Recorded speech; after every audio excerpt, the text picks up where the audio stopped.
It's the Finish Line with myself, Richmond, and Mr. Ballgame. On tonight's show, there's a narrative going around that Mike McDaniel may be creating too relaxed of an atmosphere and a soft culture in Miami. We will talk about that. Also, we'll talk about Tua slimming down. We will also talk about DVP's retirement, as I haven't even had a chance to cover it yet. So we got a lot to talk about. Smash the like button. Subscribe if you're new. Richmond, me, and Ballgame are back at it like a craft-matic. Let's get into this. Loses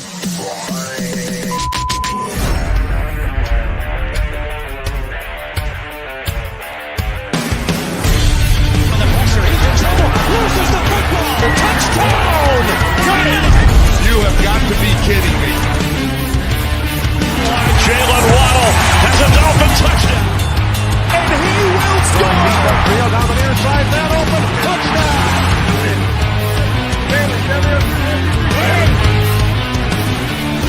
The run from Tua Tagovailoa. Touchdown. He's going deep. He's got it over the touchdown. He's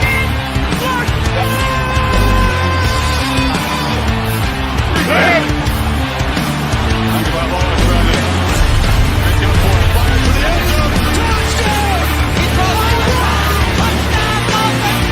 Beautiful day to be a Dolphin fan. Let's go!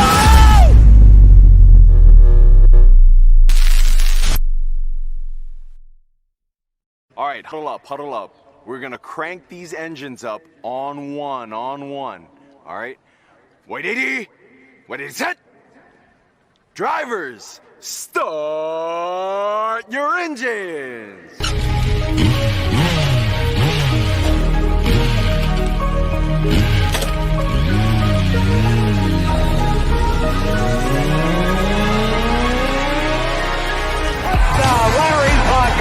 This is the Finish Line. I coached some great offensive linemen in the past. Larry Little, Dwight Stevenson, Jim Langer, all Hall of Famers, and Richmond Webb belongs to that same group. Here are your hosts, legendary Miami Dolphins left tackle Richmond Webb, Reason, and Mr. Ballgame.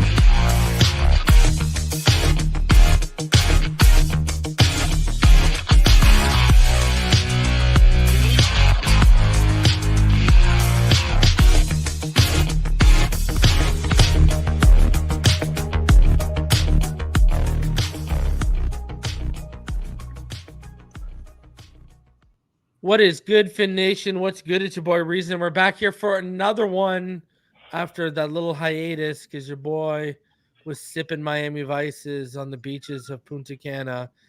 And here I am, like I said to Richmond, babysitting my children, spending my time with these two. It was all just good a week ago. Anyways, gentlemen, how you feeling?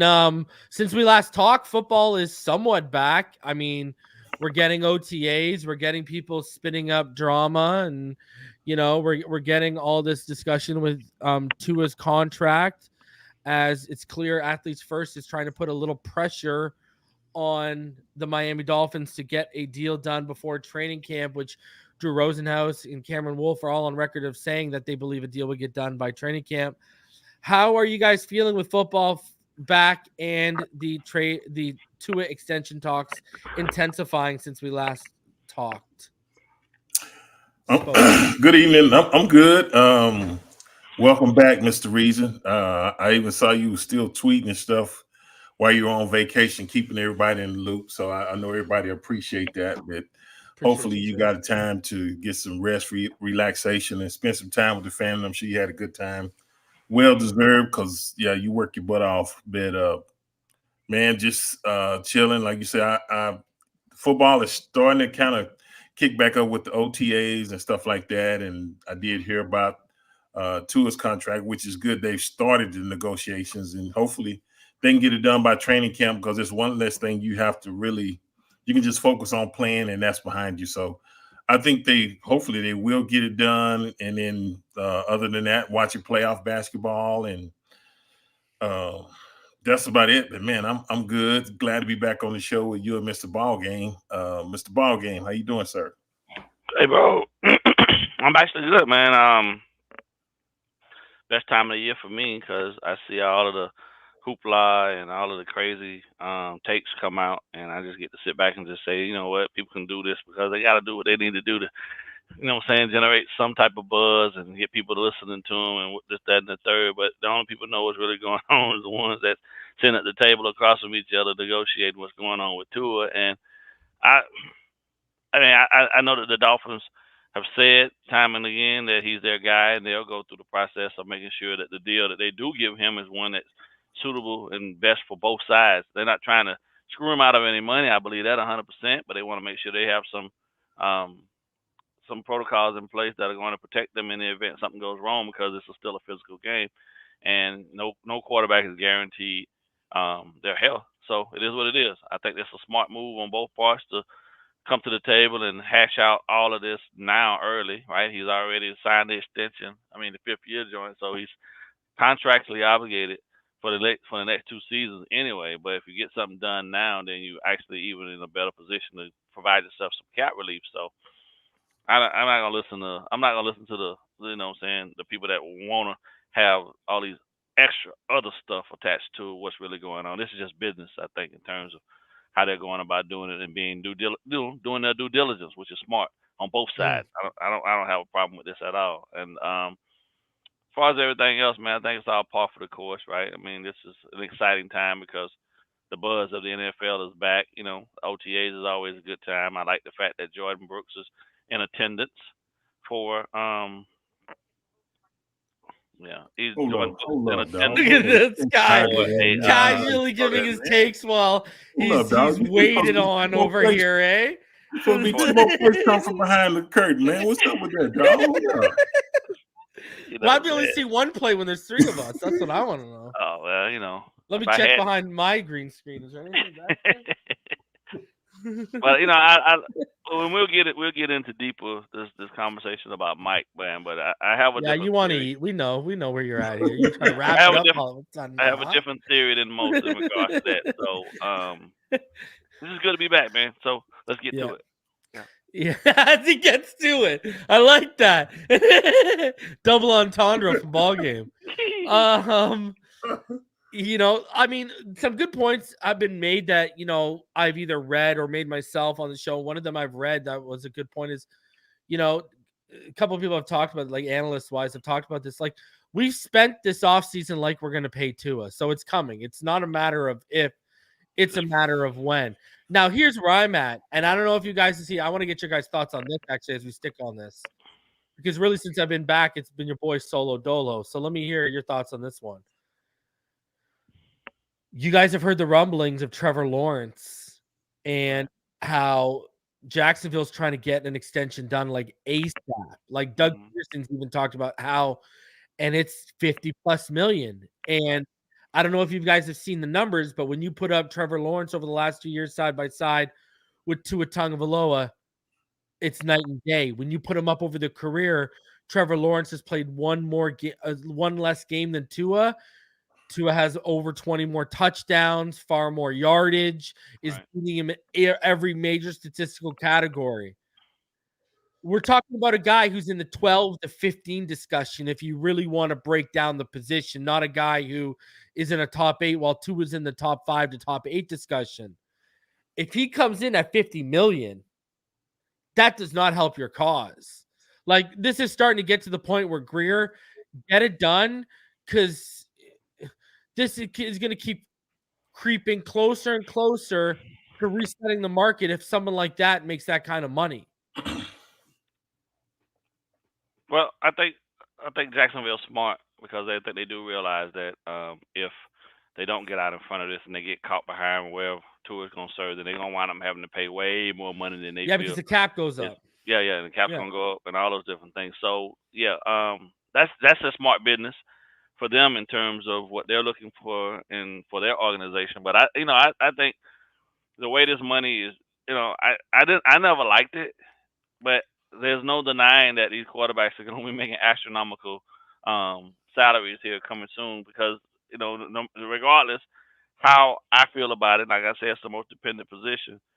To have some sustained success, you got to have a guy that you can put all your build around and have all of your hopes and dreams fall on his arm, left or right. You know what I'm saying, Yeah. depending on the quarterback, and they just gonna value that way more than the guys that are, other positions are gonna get paid, but this quarterback thing is completely outpacing probably what any other individual skill position is ever going to receive. And with these new deals that they're making in terms of TV and all the stuff, the money that's being brought in by all that, and them trying to go global with more expansion of the NFL, to them it's peanuts, right? And In apparently terms they of want to add an 18th game. that part too, right? Which means that there's more revenue, more money generated, more TV time, all this stuff and things. So yeah, man, like I just never thought I'd ever see the day where a quarterback would be in the realm of making $60 million, but Dak probably gonna get that. Somebody gonna give Dak that money. Okay, you know how he plays on the 5th year. Okay, this year. So let's say we sign him to $55 million a year. Right. Okay. When that contract kicks in, not this season coming up, but next season. Next season, right. It's about 19.7% of the cap. Okay. By year 3, $55 million. If it goes up $30 million each year over the next 3 years, which is expected, he's only eating up 15.9% of the cap by 3 years at $55 million. Well, that's a benefit. That's a benefit to us because that's what I'm saying. To get right out of it now. Yeah, there's going to be some teams that are going to be well in the 26, 27, 28% cap cost of cap for their quarterback against, and that greatly straps you in terms of your ability to be able to, fill your roster. But 15%, I'll eat that all day. Yeah, that's easy work. You know what I mean? And then you factor in some renegotiation points within the contract to be able to restructure and do some things and give him some more upfront, give him some more cash money in his bank account, and then just stretch it out a little more. Man, all these things make sense, but they got to make sure they get this done.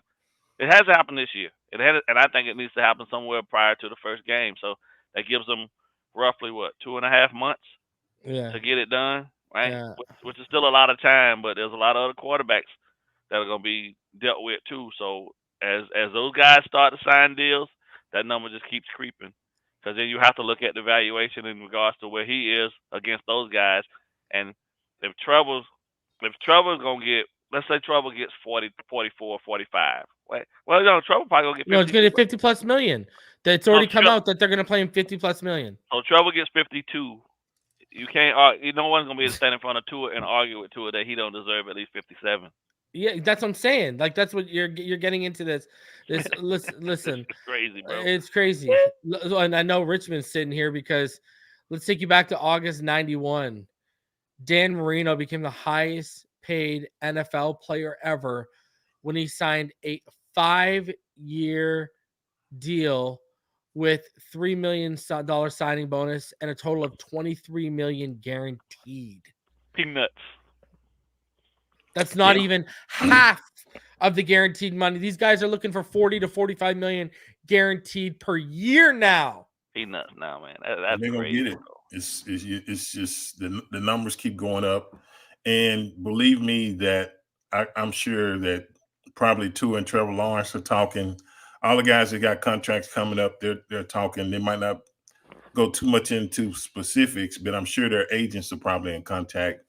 And like you say, if Trevor's getting that, you can best be assured that Tua's number is going to be higher than that. So it's definitely 50 plus that we will be paying him. And like I said, it's a business.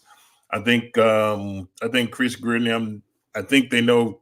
The good thing is they started the negotiation contract, but I think they have a number in their head, and they say if we can get below this number, we're good. What that number is, I don't know, but I'm pretty sure they know the way the market is moving in this, that if we can sign him for this in like you say, 4 or 5 year deal and average it over this last year, that helps with the cap. But I think they have a number, and it's probably 55 plus that I think that his average is probably going to be for the. Well, I don't think you're wrong because Cameron Wolf has talked about this. He's plugged into both to his camp and the organization, Richmond, and he said he's going to get more. He's going to be coming around Goff money.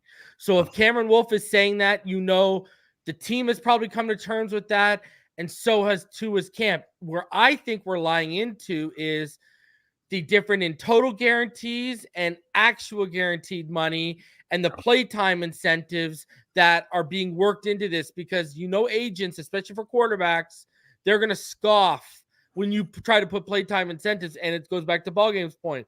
They're just trying to protect themselves. I think where the separation is right now is once we get into the finer details. That's where I think you're running into a hitch right now. Yeah, and like you say, it's still early, so I think the closer you get to training camp starting and stuff like that, you might see a little bit more movement. But like you said, it's 2.5 months away. They got time to kind of, feel each other out, this and that, and you don't want to seem too desperate or urgent, because a lot of times that shows weakness. And they say, okay, we got them where we want them. We know they really want to get this deal done.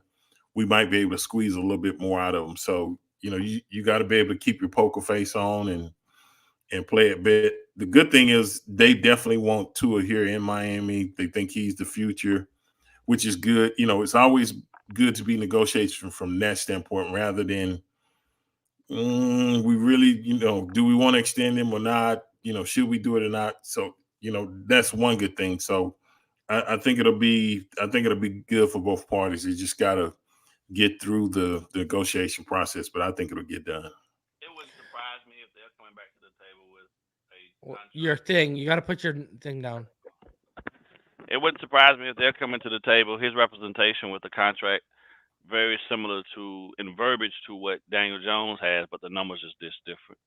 And the Dolphins are probably saying, because listen, like, this is cookie cutter to some degree, right? They're looking at each client, right, has a valuation, right? But the verbiage that they want that protects their client is going to be very similar, right? And they're not concerned about his injury history, because their job is to get him as much money as possible so that they can get their cut as well. So the Dolphins are they want to get it done before he has a chance of getting injured. Yeah, exactly. Yeah. Right. And they're riding off of the fact that he did what most people didn't know if he could do, what he could do, which was stay healthy for the 17 games. And he put up astronomical numbers. So they're saying we want it based on what we are now. We believe he can be even better, but in the same sense, we're not gonna go off of what ifs. We're gonna go off of the fact that he led the league in passing. He's a top 10 quarterback right now, potential to be top 5 even next year. Y'all add more weapons around him. Let's get this thing going now while it's hot, and let's get. That's why I think he'd hold in and not hold out, because I think he'd play because he knows he's gonna ball with this offense if he stays healthy. Because think about it, we've kind of got off with warnings the last 2 years, and what I mean by that is, he's been on the cusp of finishing those MVP races. Mm-hmm. He was in the MVP race the first year until he got hurt in this offense. Last year, he was in the race until the Ravens lost, which was deep into the season. We've been warned the last 2 years that I can become an MVP in this. And if you let him play out the 5th year and he plays at an MVP level and the cap goes up $30 million and they expect to go up another $30 million the year after, you're probably looking at $60 to $65 million minimum now. The way they throw the ball around, I can see him throwing for 5,000 yards, bro. Easy. I can see, and 40 touchdowns. Easy. Because think of how many Mostert sniped from him last year. And then you're really in trouble. And the drops. Yeah, you got to get this deal done. That's what I'm telling you. Like, both sides are playing with fire. Athletes first want to get it done so he doesn't get hurt and ruin the money. And he's at his highest value ever right now. Right. And then on the flip side, Miami is thinking, yeah, he's at this higher value, but he could be even through the roof next year, especially if we win a playoff game. Because you know what else they're saying in the negotiation table? You've been searching for a quarterback for over 20 years since Dan left. He's your first Pro Bowl quarterback since 1995. How many single game or single season records over the last 2 years have we seen fall at their wayside to Tua Tagovailoa? That's what they're sitting there saying. You found your answer. Big chest too. Like, are you really prepared to let us walk out of here? You've seen how this team looks with Bridgewater and Brissett and Skyler. You've seen how it looks. Look how long it took you to get to this. Yeah. And have you ever had a quarterback that's giving you the best chance like he does to break that playoff drought? It's not even close, because I went on record, and I'll say it to you too. I said this, I'll say it again. Okay. he's better than Greasy. Like, let's as a passer, I think the team that Greasy had around him was better. That's what I'm saying, especially the defense. Jesus Christ, right? Yeah, defense. But I'm saying, like, he had a career completion percentage of like 56, 57%. Greasy. All right, now I get it, and Tua's already thrown for half the amount of already had half the amount of throws Greasy finished with in his career. So he's throwing at a higher volume with like a 66, 67%. He's almost 10 or 11% clearing Greasy. Like, I mean, that's the conversation. Now you got a ways to go to beat Danny Boy, but I can have the conversation that as a passer, as a skilled passer, he's the best we've had. He's the second best this franchise has ever had. Like, so the whole overrated or overhyped or people trying to convince you he's a bust, they're just lying to themselves and you. But and if he wins one Super Bowl, then he jumps Dan. It's over, right? It's over. It's a wrap. Yeah. So let's talk about this because there's a narrative being spun out there, guys. Okay, obviously, Tua missed day 2 of OTAs after reporting to day 1 because he had golf. All right, that's not the narrative. There's a narrative being spun out there that that McDaniel is creating a soft culture in Miami and too relaxed of his atmosphere. And the reason why is because Tua Tagovailoa, Tyreek Hill, Jalen Waddle, Odell Beckham Jr., Raheem Mostert, Jonnu Smith, Jalen Ramsey, Zach Sealer, Kendall Fuller, and Shaq Barrett did not participate in voluntary on-field workout yesterday. Ball game, the floor is yours because everyone already knows how I feel, so I'll go back. Well, see, I don't think people understand. The most important part about the whole statement you just made was it's voluntary. You know what I'm saying? You're talking about guys that have been in the league now for more than most of them, the vast majority of them for at least 8-9 years. So they're veterans. They understand what it takes in the offseason to get themselves ready and prepared. The voluntary stuff is just for team camaraderie, for new guys trying to get down there and learn some of the new terminology. Guys that are coming in, like Jordan Brooks showed up because he doesn't know Weaver and he doesn't understand what Weaver wants from him. So he's got to have a new form relationship with this dude this season. Guys that aren't and haven't been around the building, got to get familiarity with the building and all those things. That's what those voluntary OTAs are for. Yeah, they getting out there running routes and doing all other type of stuff. But your veterans, your guys that have been there for the last 2-3 years, they understand what this process is like. So there's not that much of a requirement for them to be there. It's not that big of a deal that he's not there because at the end of the day, he's been back and forth with Mike, I guarantee you, pretty much the entire offseason. They see each other on a consistent basis. They're talking on a consistent basis. He's sending to probably PDFs of all sorts of stuff, or they sending emails back and forth about, hey, what do you think about this concept? Hey, how do you think we can run this concept? Can we incorporate it? All these different things are happening that people don't know about, but just because the guy showed up the first day, which is what he's supposed to because he's the face of the franchise, and doesn't show up on the second day, it's not that big of a deal. You know what I mean? And I'm sure that he already had conversations with Mike that he had prior commitments or things going on prior to, so they already aware of this. This is why I don't understand why people always want to try to take stuff and jump off the top of the mountain with it like it's something that's going to really cause a problem. All these things and all these guys that missed, check the box off with the head coach prior to. And I don't see a problem with you treating veterans that way because they've earned the right to continue their off-season regimen, and you're treating them as professionals and as adults too, right? You don't need to coddle them. They know what the expectation is and what shape they need to be in prior to the stuff that actually requires them to be there. It's voluntary. Like, I don't get it. Why people make such a big deal out of stuff that don't even need to have you spun up. Okay, here's my thing. When did allowing, like you said, the Tyreek Hills, the guys who have been here for 2 or 3 years, but they've also been in the league for 8 or 9 years, when did being and on top of that, correct me if I'm wrong, but isn't Tuesday usually veteran rest day when that actually what goes down during the season? But anyways, I digress. When did allowing the flexibility of your veterans to not be there for voluntary, like it's like example, Tyreek, Jalen, Jonnu, and OBJ, why are we going to be there throwing with Skylar Thompson, Gavin Hardison when we want to be throwing with Tua? We were trying to developing that timing with Tua. We're trying to develop that rhythm with Tua. We're not trying to waste our time with this. And you know, mandatory minicamp is June 4th to 6th. I mean, Richmond, how do you view this? Because I mean, you heard last week, right? Cam Wolf, before the schedule dropped, both sides are optimistic something will get done before training camp.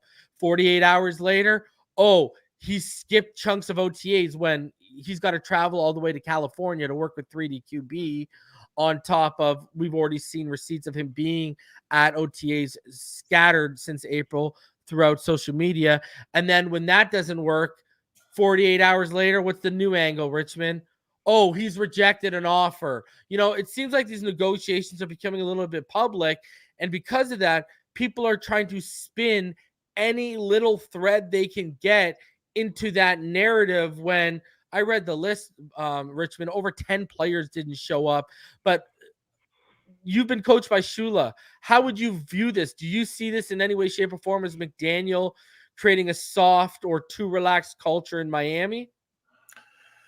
No, I just, man, people got to relax back. I understand what a lot of people doing. A lot of people, they got to have something to talk about. They got to create content. And normally the stuff that gets the clicks or gets the viewerships is the negative stuff. If you come out with positive stuff, they don't want to hear that. But when you come out with negatives, even if you're wrong and they don't agree with you, people are tuning and listen and say, well, did you hear what so-and-so say? Or did you hear what Richmond said about this? Blah, blah, blah.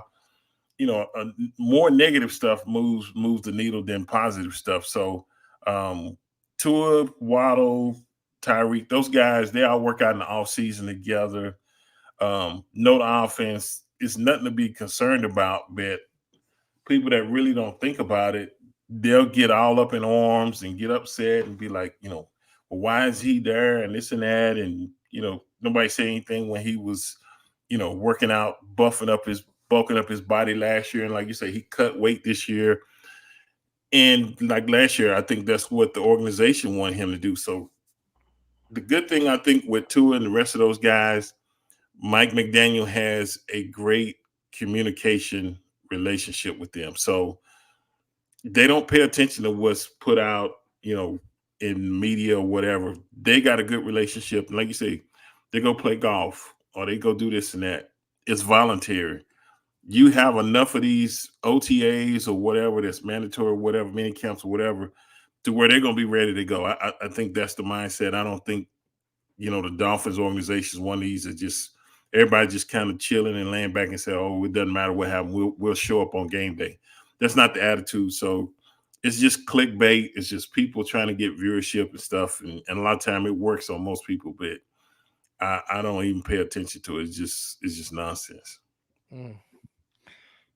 Yeah, I mean, here's where I stand on this whole thing. I talked about this yesterday, and Ballgame made the point of this is time for the newer players to the building. I mean, OBJ and Jonnu Smith are the ones who have more of a reason to be there than the Tyreek Hills, the Jalen Waddles, and the Tua Tagovailoa. And even they're like, you know what? I've been in the league long enough. I've been in enough offenses. I've already sat down with all these guys from Mike McDaniel to these players. I pretty much have a grasp of this. I'll come when it matters. And again, mandatory, when mandatory minicamp happens in June 4th to 6th, that's when players not showing up, that's when you can start, raise your eyebrows a little bit. But see, it's like these people don't even mention how it's voluntary. Like I made this point yesterday, gentlemen, about the Tua thing. These people want to say he skipped OTAs to golf, right? They don't mention that it was for charity. You know why they don't mention it was for charity? Because these people ain't done anything in their neighborhood or for their community. So who are they to speak on someone taking time out of their schedule like that to do something for charity? Right? The hypocrisy is that real. Like when you actually dive into it, right? They actually try to make him look like a bad guy to our fan base when he's out here doing charity work. Like, doesn't matter how he's doing it. The fact is he's doing more than y'all have done. Okay. So it's crazy to me. And then, this whole, he's creating, Mike McDaniel understands his players. You hear how our players talk about Mike McDaniel. I haven't heard players talk this highly of a coach we've had since Sparano was around, right? When Dan Campbell took over and all the players loved him and wanted to run through a wall from him, and look at how great of a coach he's turned out to be. But, I haven't heard this, and then before those guys, it was Shula, because a lot of players had their issues with Jimmy Johnson and Wanstead, right? And then so on and so forth. But like, we have a player's coach. When did it become a bad thing to be that? And when did it become a negative? That's what I don't get. The spin cycle just never stops. It's unbelievable. It's like, if it's not Tool, it's Mike McDaniel's. It's Mike McDaniel's messing up somehow. It's always got to be someone doing something, when really everyone's happier than a pig in what, and they're ready to get to work in Miami. Like, they got expectations and goals that are loftier than what the fan base has for themselves. See, these people think that they always think about themselves as a fan. They think a lot of these players don't have a passion for the game and just put on their cleats and go out there to collect a paycheck, when they've got loftier goals for themselves and their career than any of y'all expectations. I'll tell you what it is, man. I'll tell you, in the short and skinny of it all, bro. For a long period of time, people get accustomed to specific teams being in specific places. And then when you see teams make strides and start having upward trajectory to change the dynamics of things, most people don't like change, and they don't care. They want to see a little difference, but they don't want to see monumental difference that's going to go through and change what they become accustomed to. And even in football, everybody will root for their team, and some people are die hard knowing that their team ain't going nowhere. But in terms of where we've been, it's always been this thing where the Dolphins have had the talent but just couldn't get over the hump type of deal. But now they're in a space where people have to actually talk about them and take them actually serious. Mm-hmm. And, it's easier to try to push somebody back down to where they were than to go ahead and just allow them to come on up and be on the level where you're at, because there's only so much room for those teams. Somebody's going to have to get pushed out of there. And most of these commentators and people that actually have something to say, even the guys that actually follow the Dolphins, I don't believe that a lot of them are actually fans of the Dolphins. They just, it's become this whole thing of their love for the team has been overshadowed by the fact that it's a job to them, so they got to report what's happening, and they give their opinions on it, but their opinions usually are from a jaded fan's perspective, because there have been these moments where we thought we had something and then it didn't pan out, and then they just upset about it. So it's easier to talk about the negative stuff, like Richmond said, than to promote the positive. The problem I have is that most people that think like that, they never really come back and ever say, I was wrong. Like Mike treating these players as grown men and giving them the freedom to be the best version of themselves is what's needed in this day's time. There have been times in the history of football where you needed a firm fist, somebody willing to go in, because you usually had younger guys that were just completely all over the place of a team, especially was full of nothing but knuckleheads and young people. You need, iron fist to go in and right that ship. But, when you got a team full of a good mixture of veterans and young guys, you don't need that as much. You can allow guys to come in and watch from the veterans and how the veterans move, and then those guys become your teachers, so that they doesn't have that much of a onus that the actual coach doesn't have to do anything other than be his authentic self.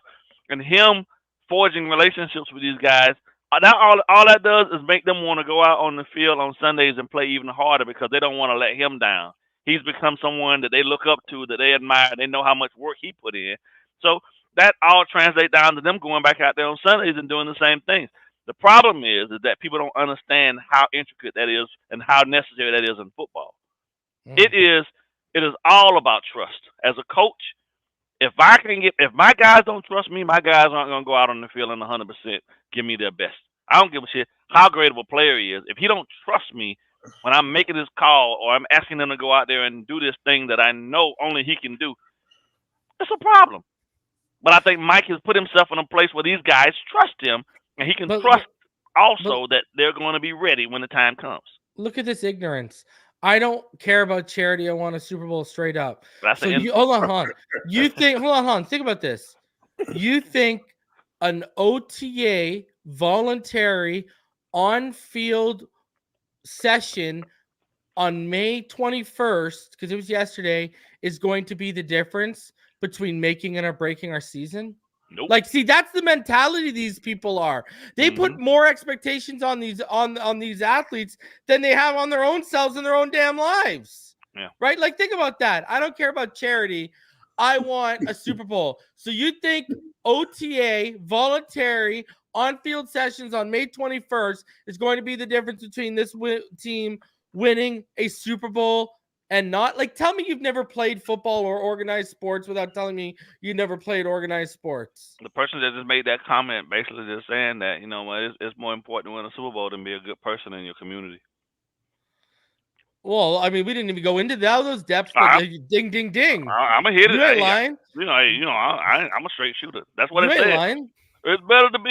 I need a Super Bowl win over. I don't give a shit about the kids in the community not being able to have any access to any resources to help their lives be improved. Yeah. So, yeah. As long as I get to watch my team. Let me watch my team get a Super Bowl win. Yeah. Okay. Man, make it make sense, bro. You know, just I guess kind of wrap it up. I think the thing a lot of people don't really realize is, and I'm gonna say the majority of players truly want to win a Super Bowl more than the fans. I mean, because you're rewarded for your hard work. But I think as a player, the longer you play, you realize that pretty much everything has to go right, and injuries sometime at key positions, coaching, it's a total package of thing, and I don't think a lot of time fans understand that. But I do know as a player, you do want to win it because you're the best of the best, and that's something they can't take away from you. And you're recognized throughout the whole league that in 2023 or 20, we were the world champions, this and that. So it doesn't always work out. Only one team can actually win per year, but everybody wants to win. I hadn't met anybody. And what's happened? We went from a 20-year dynasty to now entering at least potentially another 10-year dynasty with the Chiefs. The only teams that aren't winning, if it ain't Patrick Mahomes over the last 5 years, are in the NFC. They're not even in the AFC. Right. Yeah. Yep. It's not as easy as people think, but yeah, I just wanted to throw that out there. But yeah, the players want to win, I think, more than the fans, but a lot of time fans just especially because these players get rewarded for that. That's how you get in the Hall of Fame. That's how you get big contract extensions. There's more at stake for these players' lives in winning a Super Bowl than there is for some fan eating a bag of Lay's on a couch. Organizationally, the Dolphins are doing the right thing to put themselves in a position to be able to take Kansas City out. That's all you can. I say that with the utmost confidence. So, all this other stuff doesn't necessarily matter to me. If I saw things that just jumped out at me that was just like, that's gonna hurt us down the line, I'd say so. And Greer used to have a lot of question marks for me, but I think when Ross and Greer sit down and they brought Mike in, they figured out what it's gonna take to get this thing turned in the right direction. They moved away from Flores. I give him a little credit for starting the process, but Mike's come in to complete it. And at the end of the day, that's all you can really ask, is that people are actually doing their job, because like they're not doing this every day in and out not to be successful. That's the crazy part. People would think that, you know what I'm saying, they're just doing it just for the money, but the money ain't always the motivating force for these players, bro. Like at the end of the day, it feels different to be able to walk around and poke your chest out and say, "Yeah, nigga, we did that. We did that together. Like we're the best of the best," type of thing. And you hit on some reason. Anyone that's never played a sport at a high level and been on a team that's been successful or had some success, and you want to get back to that, wouldn't understand it. They don't understand it. They can't fathom that process in itself is something that it will supersede any amount of money to win, to actually be the best of the best and win at your craft. It's like being the top salesman at your job year in and year out. Okay, there's a bonus that comes along with it, but you get to walk around for a whole year and say, "I was the best one to do it." Yeah. Who don't want that? Who's getting up every day not to be the best of the best? Are you talking about Employee of the Month at McDonald's too? It matters. It matters to them guys too. You know what I'm saying? Oh man, that's funny. Yeah. So speaking of, because you mentioned it, Richmond, let's talk about this. Tua Tagovailoa, he's slimmed down about 10, 15 pounds. He's down to like 220. Great. Yeah. And I don't know if you guys saw, but this was on the Pat McAfee show. And this is what Dan Orlovsky had to say regarding the situation. I want to get your guys' thoughts on him slimming down. Yeah, these quarterbacks, obviously, you're talking about the mental aspect of the game. We know they're all talented. Tua, obviously, going into, I think, third year now with Mike McDaniels, and Lamar's second year retired. But physically, they're making some big changes, losing some weight, both of them. How do you feel about those quarterbacks going into the season with those big physical changes? And what's your expectations for both of those guys going forward? Yeah, I think with Tua, it'll be interesting to see if they get the contract done before the season.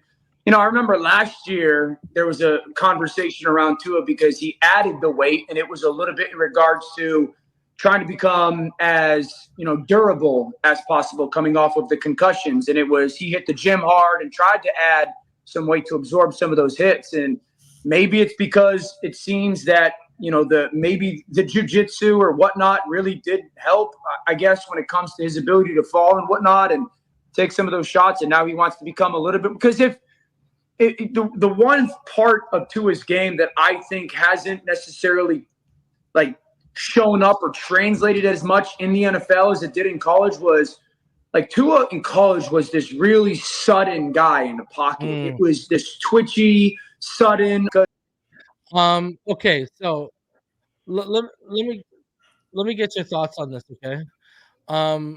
You watched a lot of them, Richmond, because of Texas A&M and just you love college ball. Me and Ballgame watched a lot of them because I convinced Ballgame. Me and EM convinced Ballgame to watch them, so we ended up diving in. He's right. I know, listen, it wasn't just his footwork. He was a little bit more twitchy at Alabama. I mean, remember, was it 2018? It was the year before he was drafted where he had that 50 or 60 yard run against LSU that he took to the house. Yeah. The year before they got Burrow, right? He was more mobile. He was more shifty. He was more sudden and twitchy. I agree with that. Let's start with you, Ballgame. Let's start with you, Richmond. I mean, you had Marino behind you. You see him. He was asked. We can confirm with Nick Hicks and everything said. He on this channel last year. He was asked to bulk up. He was asked to play at that size for durability purposes. He's obviously comfortable himself where he is right now with his body that he's ready to shed that weight. What do you think about him trying to get a little bit more mobile? Because even at that weight, he would still make throws outside of the pocket. You remember what he looked like at Alabama. What do you think about him trying to get a little bit more mobile and twitchy in the pocket? Well, I think he's just probably more comfortable at that weight. I think as a player, a lot of times I think, and I could be wrong, but I think part of the bulking up was the team asking him to bulk up due to the concussions and stuff that he had the previous year. So I think that's one of the reasons he added the weight. But I think he realized I don't need to add the weight. I can get back down to my weight.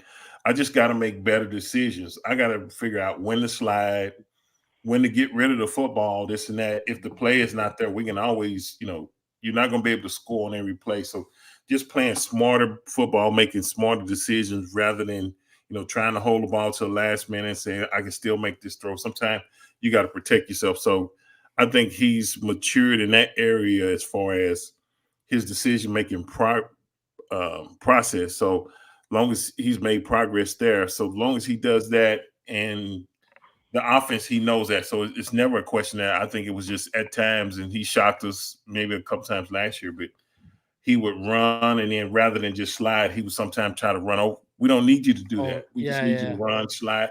Just make the smart decisions. And when you feel better, you feel quicker, this and that. And I think it's good he lost the weight. So if that's where he truly feels comfortable at, physically and mentally, that plays a part, because you can feel you just don't feel right if you're a little bit too heavy and your body can't adjust to the weight. It's almost like, even if you're a smaller guy and say like when I came to college, I was 245. Well, I put on like 35 pounds the first year, so I got up to like 270.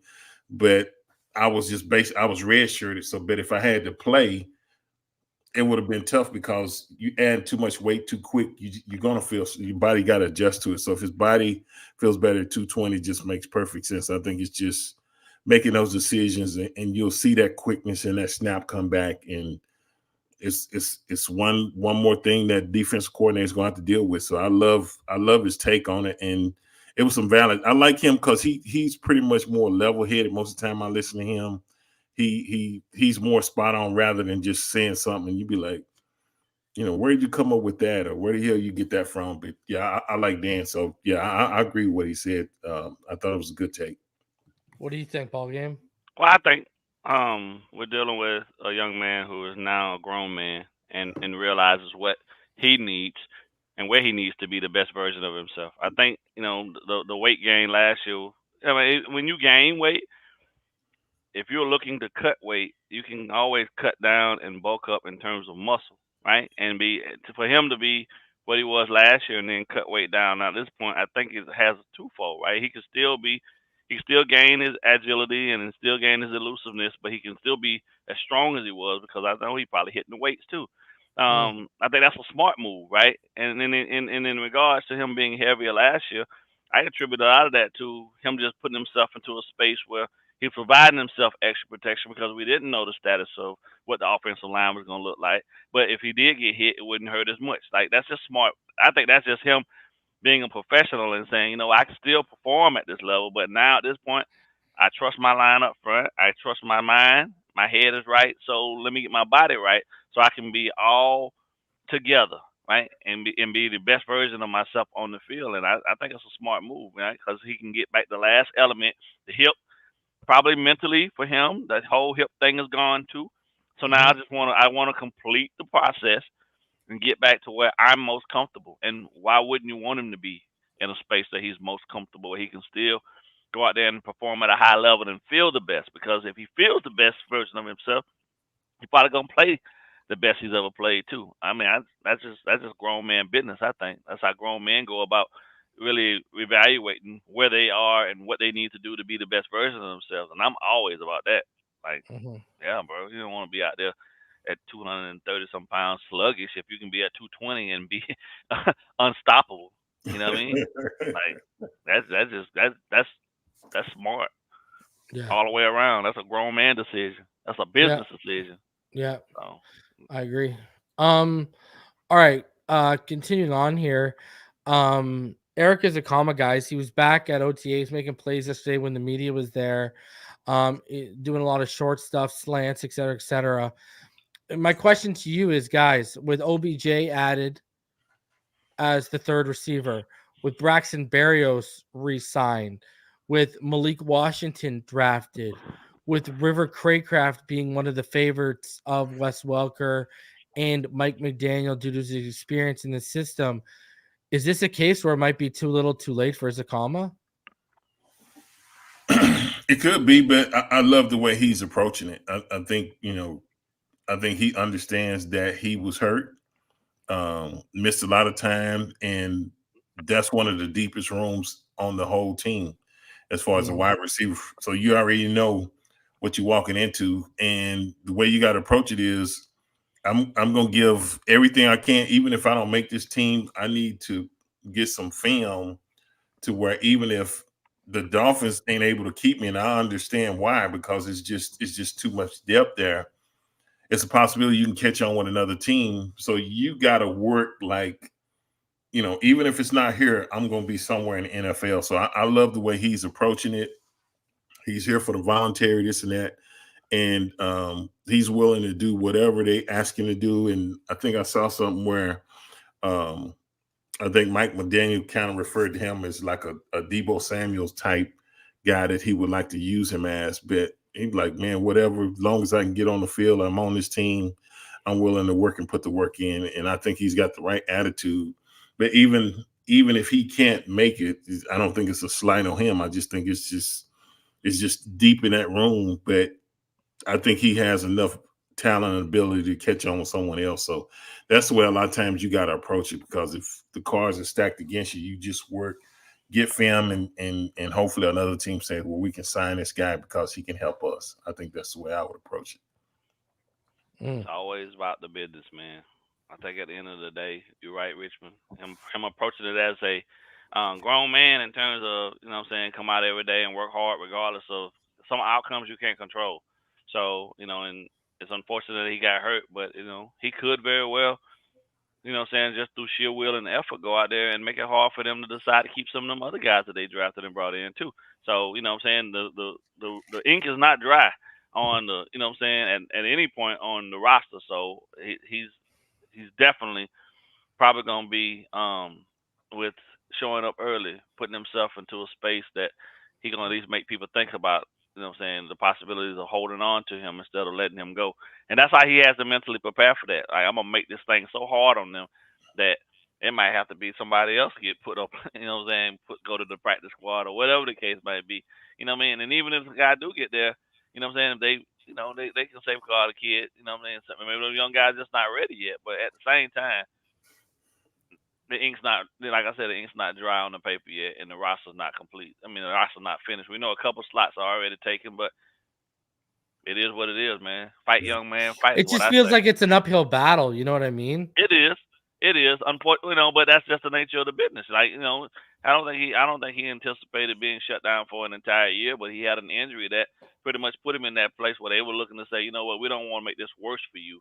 But, yeah, you know what I'm saying, if you can get past this and get healthy and get, you know what I'm saying, get yourself into a space that you can actually physically go out and compete, we'll give you another shot at it. They obviously like him, because otherwise they would have gone ahead and just injured him and sent him on his way. I mean, given him the injury paperwork, cashed him out and sent him on his way. So they see something in him at least. You know, most teams ain't going to hold on to a player that they don't think can actually help them long term. So he's got that working in his favor too. Now he just got to go out and prove to them that, you know what I'm saying, he's ready to contribute and be a part of what's happening there in Miami. So yeah, it's true. A few things here. Lemony Crawdad said, hey, reason haven't been able to catch you live since you've been back from vacation. I hope it was awesome. Wanted to say thanks for pre-recording those shows. Truly appreciated. Yeah, man, I appreciate you enjoying those. If you hadn't had a chance to check out the conversation with Alf, go check that out. It was a good conversation.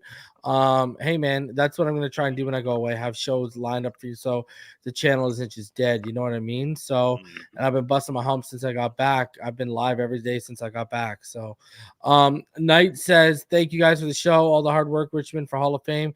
HN out here running wild routes, fins up. I mean, the word on the street is that HN might be involved far more in the passing game than people might expect. So we'll see how that goes. Guys, finally, I want to get your thoughts because I haven't even had a chance to give thoughts on this. But after 9 seasons playing, Devante Parker, instead of lining up with the Eagles this year, decided to retire, said he wanted to spend time with his kids and want to be there for them. Finishes his career with 369 catches, 5,266 yards and 27 receiving touchdowns. When he retired, he said, and I quote, I also appreciate the Dolphins for drafting me and giving me the opportunity. I always will have love for the Dolphins and their organization. And I want to thank all the teams, the Patriots and the Eagles too, but the Dolphins were the first team, and I really want to thank them.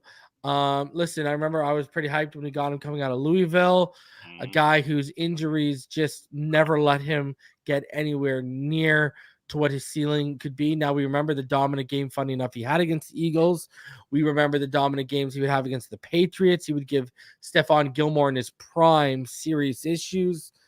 Your thoughts on, start with you, Ballgame, your thoughts on DVP hanging them up, and your thoughts on his career as a Dolphin. Listen, I can't at any point question a man's reason if the first thing out of his mouth is he wants to go and spend more time with his children. I think as fathers, you know what I'm saying, we always want to put ourselves in position to be able to provide for our families. And if we have the means to do so and have done well in terms of providing that, then the next phase is to nurture the seed that we've planted. So with his children being young enough that he feels the need to be able to be there, then, hey, man, I'm not going to knock him for that. I appreciate what he did for us. Unfortunately, like you said, the injuries did cripple him a lot during his tenure with us, and there was always that hope that he could have that one season or two seasons and string them together that would propel him to the upper echelon of the receivers in the NFL. But unfortunately, that never happened. But I do appreciate, the time he spent with us as a Dolphin. I said, once a Dolphin, always a Dolphin. So I don't have any ill will towards. I'll never have any ill will towards Devante Parker. I appreciate what he did for the Dolphins. There were some highlights and things that I can recall that he did that, lets me know that he was a true professional as well. He never bitched and complained about anything. I always kept however he felt, to himself, those type of things. So, that's a true professional to me. So I won't at any point ever, badmouth the man, especially for wanting to go home and spend time with his children because ball game. Scotty said 2 in charity, DVP spending time with his kids. These dudes have the priorities all screwed up. He better be glad. Hey, he better be glad I know he just playing because I was about to. Yeah, he is. No, he is. Scotty's Yeah. just playing. He's mocking all these people, right? Yeah. You know what I mean? Richmond, what are your thoughts on DVP? And does it, how was it when you hung it up and finally made that? I think, I think you and Ballgame summed it up best.